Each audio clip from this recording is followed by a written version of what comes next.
今仔讲到小澳明新北市的立委参选人刘思成，顶个月因为带囡仔去新北市的选委会登记，却用挡落来。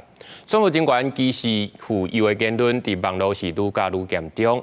选委会确实够胆才会失礼，不过也是认为因的选务人员一切拢是依法行政。小澳明新北市立委参选人刘思成，11月23带囡仔去登记。不过，新北市选委会以禁止12岁囡仔入去为理由，拒绝囡仔陪同登记。二是刘思成伫小澳明秘书长的陪同之下，带囡仔搁一届去登记，有关受到阻挡，还搁去互口舌。我们如果真的有心要来参政的候选人，可以这个把其他的家事放着，然后。男性的选务人员唔若叫因先甲厝内顾好，甚至还搁用椅甲电梯砸掉咧，讲是故障。将其尾刘思成抱10几公斤的囡仔，爬楼梯去伫3楼登记。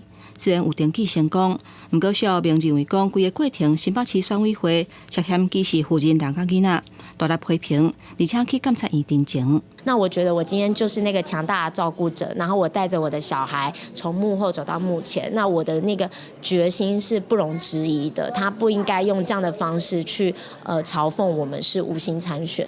这个事件伫网络顶发酵，新北市选委会30敲电话约见面，双方伫12月初7有见面。新北市选委会表示，禁止12岁以下囡仔入去是烦恼安全问题。即马已经有加安阿库利亚的房仔，嘛召开委员会决定把这个规定摕掉。选举结束了后会做检讨。后续办理抽签的时候，也会加强人员协助维护幼儿的安全。那在这个事件呢，那未来在选举过后，那本会也会办理相关的选务检讨会。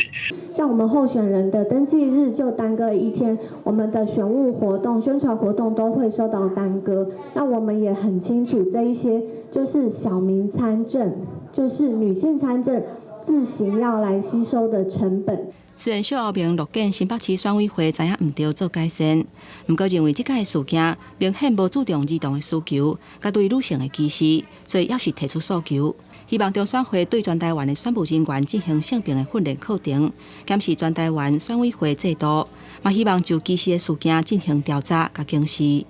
记者综合报道。